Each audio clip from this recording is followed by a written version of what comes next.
درسی 13 using my, your, his, her, our, their.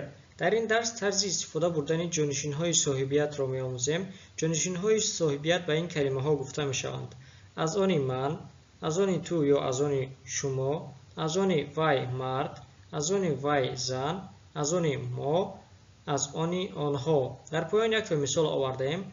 مثلا my book is red. کتاب من سرخ است. می‌گذاریم به درس. خیلی که علاقه می‌دانید ما در باب دوم کتاب هستیم و کتابی که از روی آن درس رو گذاشته استوده‌ایم در پایان نوار سیلکه یا پیوند کتاب هست. از اون رو به کتاب دسترسی پیدا کرده می‌توانید و موضوع امروزه رو گفتیم که using my, your, his, her, our, their میباشد و در شکل سینگولار یعنی در شکل تنها. I have a book. من کتاب دارم. اگر گفتنی باشم که کتابی من سرخ است چنین میگیم My book is red. کتابی من سرخ است. You have a book. تو کتاب داری. Your book is red. کتابی تو سرخ است. She has a book. او کتاب دارد. Her book is red. کتابی وی زن سرخ است. He has a book. وی مرد کتاب دارد. His book is red. کتاب وی مرد سرخ است. در شکل plural یعنی در شکل جمع. We have books. ما کتاب ها داریم. Our books are red. کتاب های ما سرخ است. You have books. شما کتاب ها دارید. Your books are red. کتاب های شما سرخ هستند. خیلی که گفتیم کلمه your اگر از آن تو و یا از آن شما گفتنی باشیم در هر دویش یک کلمه را استفاده میبریم. They have books. آنها کتاب ها دارند. Their books are red. کتاب های آنها سرخ هستند. در اینجا subject form یعنی شکل مبتدای جانشین ها را آورده شدند. You I میشود من. You میشود تو. She میشود وی زن. He میشود وی مرد. We میشود ما. They میشود آنها. در اینجا شکل possessive form یعنی شکل صاحبیتش را آوردگی است. My میشود از آن من.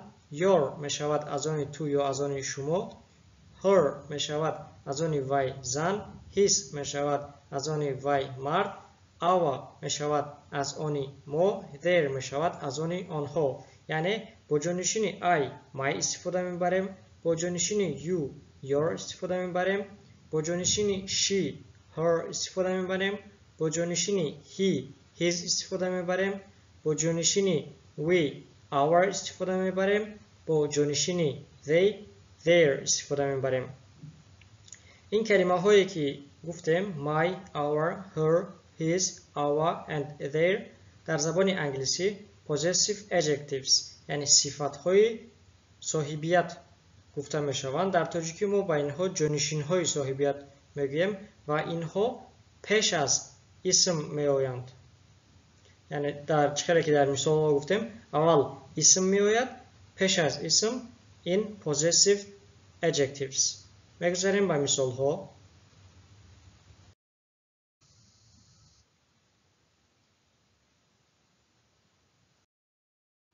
New words کلمه های نو. در اینجا بعضی کلمه هایی که در این درس گذاشتیم برای شما با ترجمه اش رو نوشتیم. میخونیم کلمه ها رو. my از آن من.